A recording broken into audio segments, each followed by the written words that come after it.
Alright, shalom, shalom. First and foremost, giving all praises, glory, and honor unto Yahweh, Bahashem, Yahushai, Bahashem Rakakodash. Double honors to the apostles and the elders of Great Millstone who rule well. Peace and salutations to the hopeful elect. Yeah, man, I'm gonna, do this video. It's gonna be like a basics video, just trying to stress the importance of studying and researching things for yourself so that you can understand it and so that you're not led astray.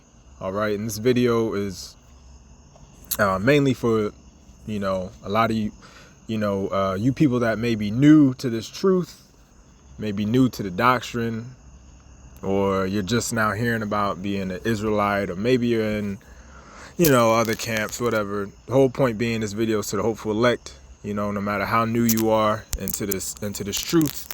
And it's just to stress the importance of researching and doing your own digging, and just to know stuff is true. All right, because you have real quick before I get the scriptures, I was watching a video that a brother made going into Bishop Nate, as they call him, from IUIC, and he was trying to say that Job 10 and 14, he was using that verse to say that sin is the mark of the beast. And that verse would make me want to do this video. That verse is so clearly not talking about sin being the literal mark of the beast. It's so clearly not saying that. And it was so clear when you go into the words what that verse is actually talking about. Now, this video is not going to be solely about that verse, because the brothers have already made videos on it. I just really wanted to highlight that verse and to show you that you can understand things in the scriptures if you go into the words, and are studious and do your own research as we are commanded to do, And so I'm going to go into that verse a little bit.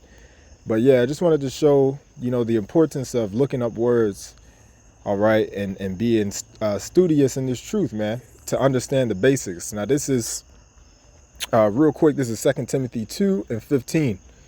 It says, study, Salakia, man, bugs is messing with me. I'm outside. 2 Timothy 2 and 15. It says, study to show thyself approved unto the Most High, a workman that needeth not to be ashamed, rightly dividing the word of truth. You see, study to show thyself approved unto the Most High. So when you study, you're showing to the Lord that you are serious. You're showing to the Lord that you're about this. Okay, that word approved, and this is a part of studying. As you see, Great Millstone has a heavy, starting with the apostles, the elders, the leaders of GMS on down. They push the spirit of being studious, man. And you hear stories about how the apostles and elders were in the libraries for hours on end before camp, and then going to camp, and then doing classes after camp until the AM. Rinse and repeat the next day, man. In the libraries, constantly growing and learning different knowledge and stuff, man, so that they could properly edify the hopeful elect. All right. And when we say different things like this about the leaders, the apostles and everything, it's not to it's not to glorify them, or it's not glorifying them and worshiping them. It's not doing that. All right. It's called, as the scriptures say, mark the perfect man, meaning you're supposed to watch how somebody that's seasoned in this truth moves and operates. You're supposed to watch how they move and operate and conduct themselves, and study their way of conduct and what they do, so that you can grow. That's all it is, man. So when we talk about the elders and everything, and how they used to do things and how they still do it, man, it's respect, but my point is that what GMS pushes the spirit of studying, man. Now these other camps, they're not pushing that spirit, because if their followers would actually research and study the things that their leaders say, like Nate, for example, then you would clearly see that he's going off, man. All right. If you would just study and go into words. So this is 2 Timothy 2 and 15. study to show thyself approved unto the Most High, a workman that needeth not to be ashamed, rightly dividing the word of truth. Now, it's a part of studying, is a part of going into the words of the scriptures. And I'm going to show you how it says that in this verse. Okay, because it says what? Rightly dividing the word of truth. So the word of truth is what? These scriptures. And it said rightly dividing the word of truth. Now you go into that word divide on the etymology. What does it say? Right? And this is how you study, man. This is a basic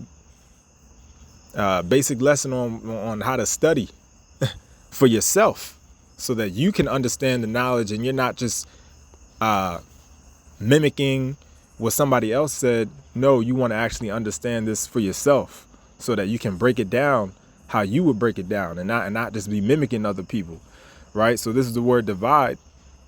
On the etymology, it says what? Early 14th century. Separate into parts or pieces. It says from Latin, divider. I know I'm not pronouncing the Latin right, but it's all good. You can see it. All right, it says from Latin, what? To force apart, cleave, distribute, from assimilated form of dis. So now it's breaking down the words. So it says dis means what? It means apart. Then the divide, right? The divide part. So dis means apart. Vide means to separate. So the word divide, literally it breaks down into apart, separate, to separate apart, to separate apart. That's what the word divide means, to separate apart. So meaning what? When the scriptures say rightly dividing the word of truth, it's saying what? To dig into the words of the scriptures, to separate, to single out, to isolate the words, and to separate that word into pieces, man.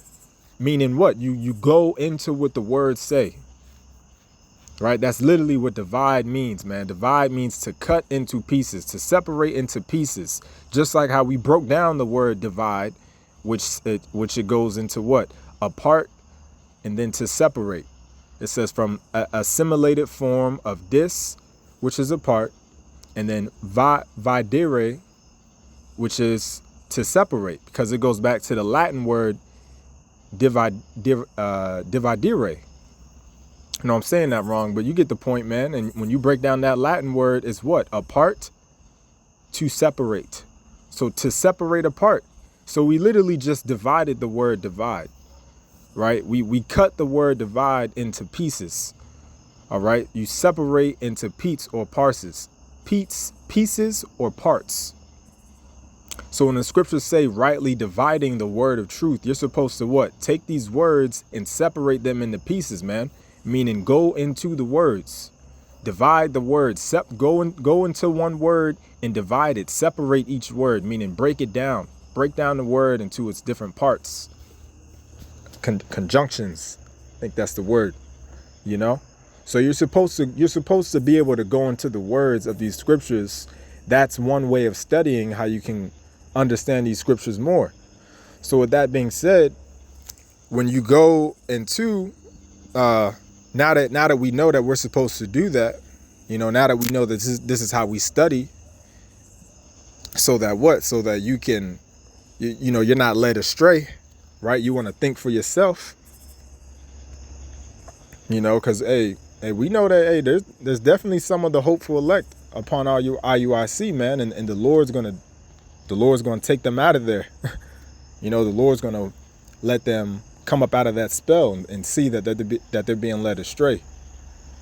But when you go into the words, now that we know how to divide the words, or that we're supposed to, you go to Job 10:14, and it says, if I sin, then thou markest me, and thou wilt not acquit me from mine iniquity.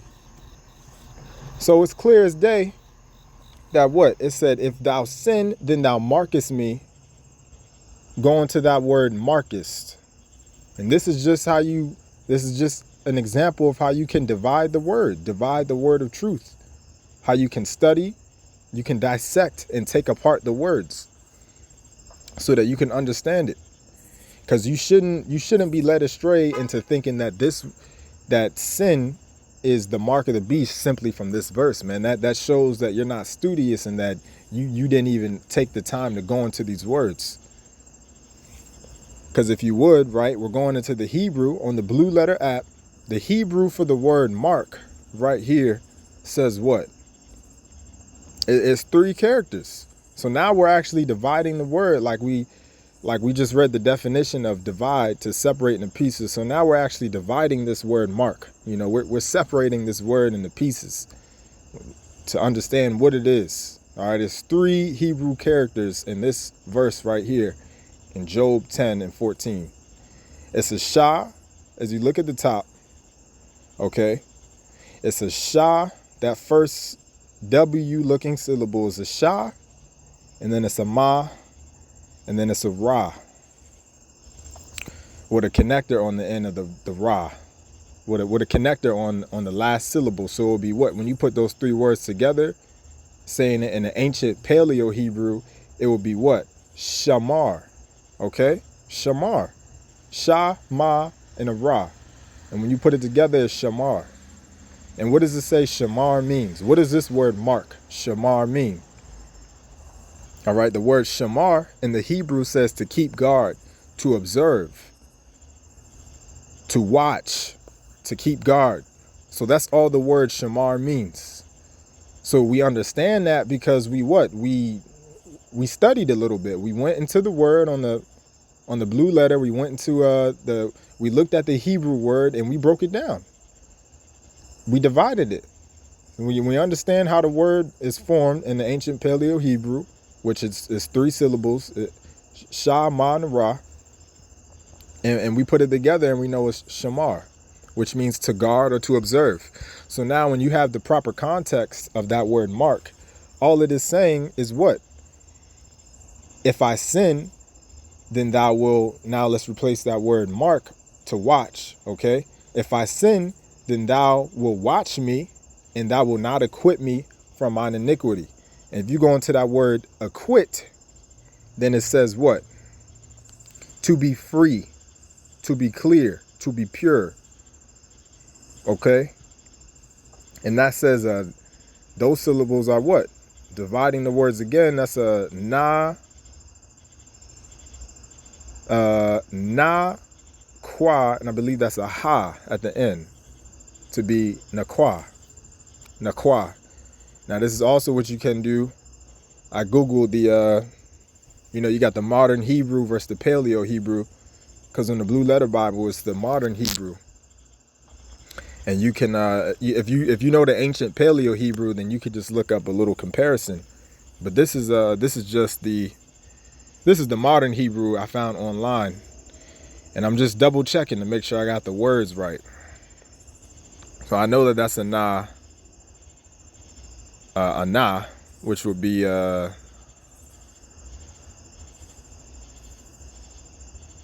number 14, right? So that's a na is at number 14. Then the kwa, I know that's a kwa, and then that last one would be a ha, which is the number 5.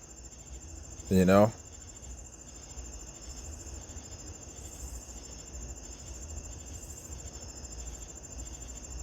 Yep. And then number 19, if you're looking on the screen, number 19 would be the kwa. So as you see, that word breaks down in the 3 characters is what? The na, which is na in the ancient Paleo Hebrew. That's a na, which is number 14 will be the na. All right. Number 19 is the kwa, and then, as we see, the last one is number 5. So that word is nakwa. All right, and it says to be empty, to be clear. So when you just read the verse, now that you understand what the actual words are saying because you were studious and you took a couple minutes out of your day to research the words, instead of just letting people try to tell you anything. Now when you go into it, it says what? If I sin, And now let's replace the words what we know they mean. If I sin, then thou watches me, and thou will not clear me from mine iniquity. Now, clearly, now that you know that that's saying, the Lord just said what? Or Job, Salakia, Job said what? If I sin, then thou will watch me, and you will not clear me from mine iniquity. Meaning what? Yahweh Ba'ashem Yahushai observes everybody, right? We know that. Yahweh Ba'ashem Yahushai will watch you, man. And if you sin, then the Lord will watch you, and he'll judge you for that. That's all that it's saying. Okay? If you sin, the Lord will watch you, man. He's always watching. But this is just Job saying, because Job was, going through hell. So Job was just, making it known, like, hey, if I sin, then thou will watch me.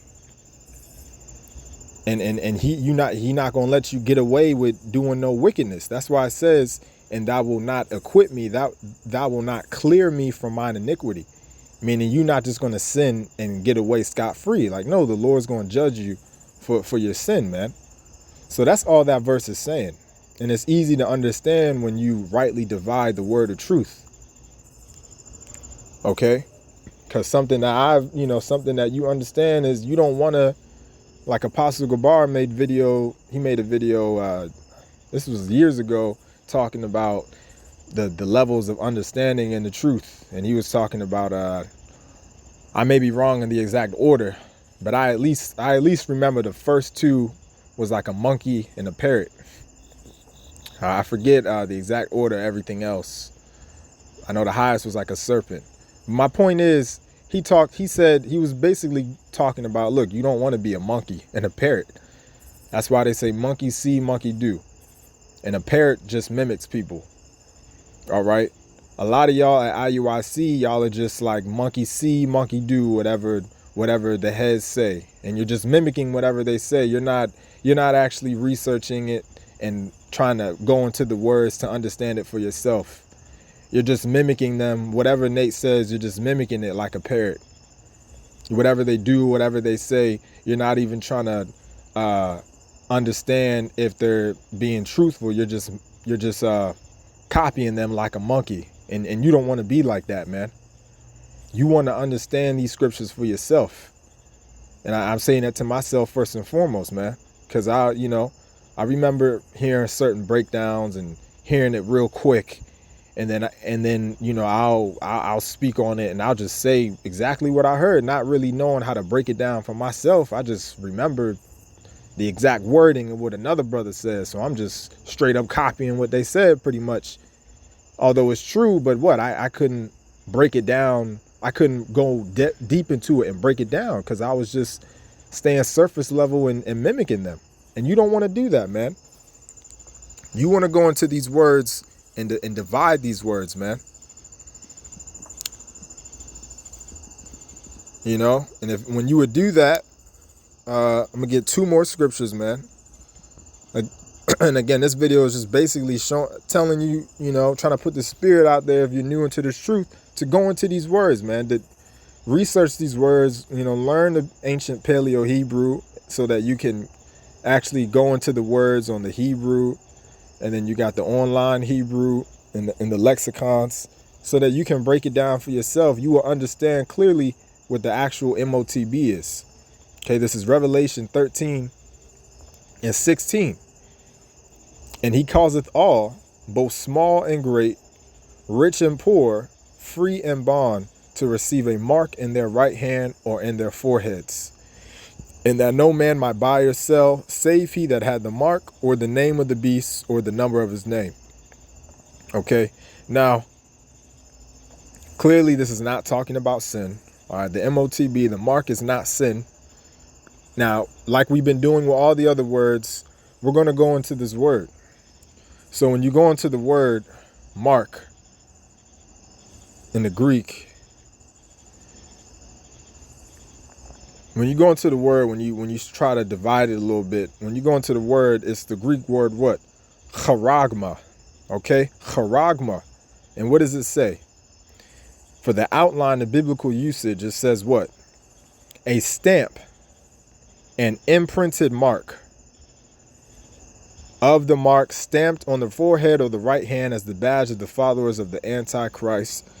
It says the mark branded upon the horse. Now this is the point I want, right? It says what? A thing carved, sculpture, graven work. So it said what? A thing carved, man. A thing carved.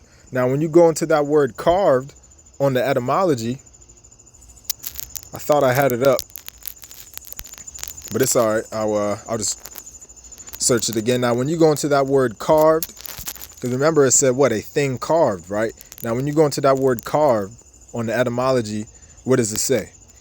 It says Middle English, curving. The initial K is from influence of Scandinavian forms. It says from Old English, Seorfan. Probably saying that wrong, but here, what does it say? It says what? To cut. Also, cut down, slay, cut. Okay? So the word carve means to cut down, from West German. I'm not even going to try to say all of that in Germanic. But what does it say? It says what? If you keep reading, it says to cut. It just says to cut, man. So the word carve directly goes back to what? Meaning to cut. So when it says, again, a thing carved on the outline of the biblical usage, what does that mean? It means that the mark, why is it important to understand that once you go into the words? It means that the mark is a physical thing. It means that they're going to have to, in some way, shape, or form, they're going to have to physically touch you and cut you to put it in you, man. And when you look up, because what is the actual MOTB is what? The chip. It's the microchip, man. The neural link, brain chip, whatever chip they're trying to put in you. That's the mark of the beast. That microchip, man. Now, when you look up how they put the chip in you, why did I go into that word carve, which means to cut? Because when you look up how they put the chip in you, they have to put a needle in you. And that needle cuts your skin. That needle makes a cut in you where they press and put the chip in. If you just look up,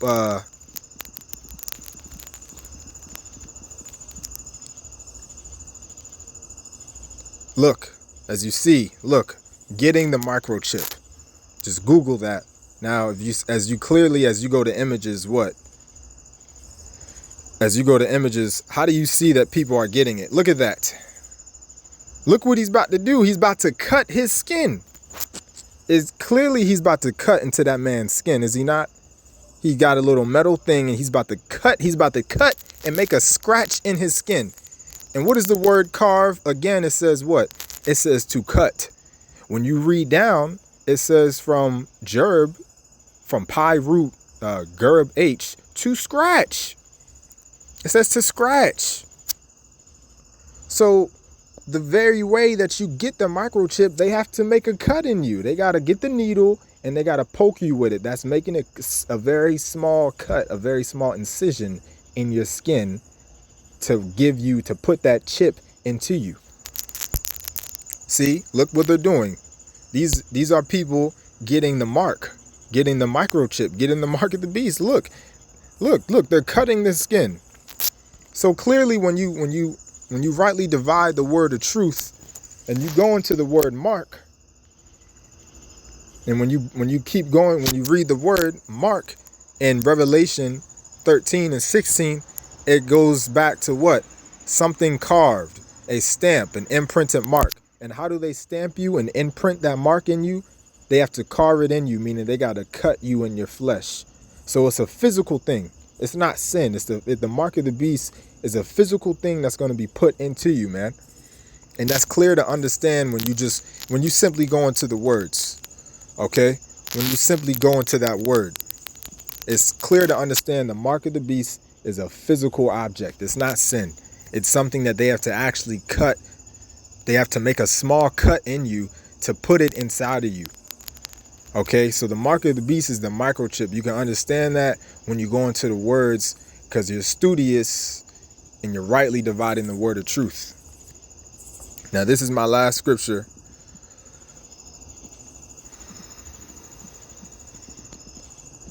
This is Proverbs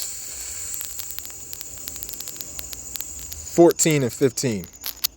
Something that the brother quoted in the video. It's a good scripture to end it, man. Proverbs 14 and 15. The simple believeth every word, but the prudent man looketh well to his going. Okay? So the simple believeth every word, but the prudent, you go into that word prudent,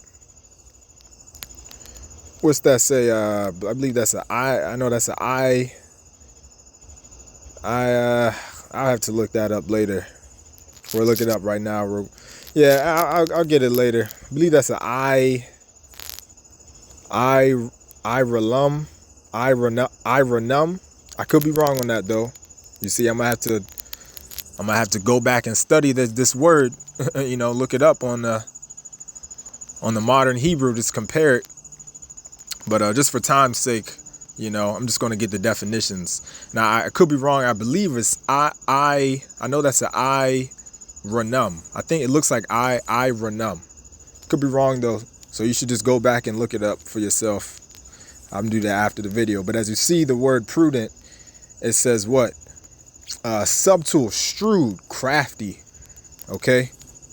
Meaning someone with wisdom, someone smart. You know, in order to be shrewd and crafty, you got to be smart. You know, somebody with, you know, some common sense to them. So to end it, what?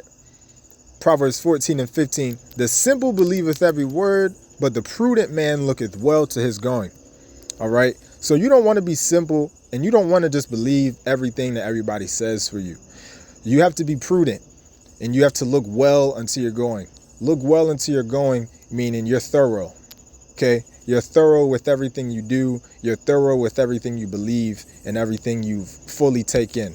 And you need a foundation so that you can hear something, you can chew the meat, which means you take in the truth of it and you spit out the bones, which means you ignore and don't take in the lies. And in order to do that, first of all, you can't be simple, right? You can't just believe everything.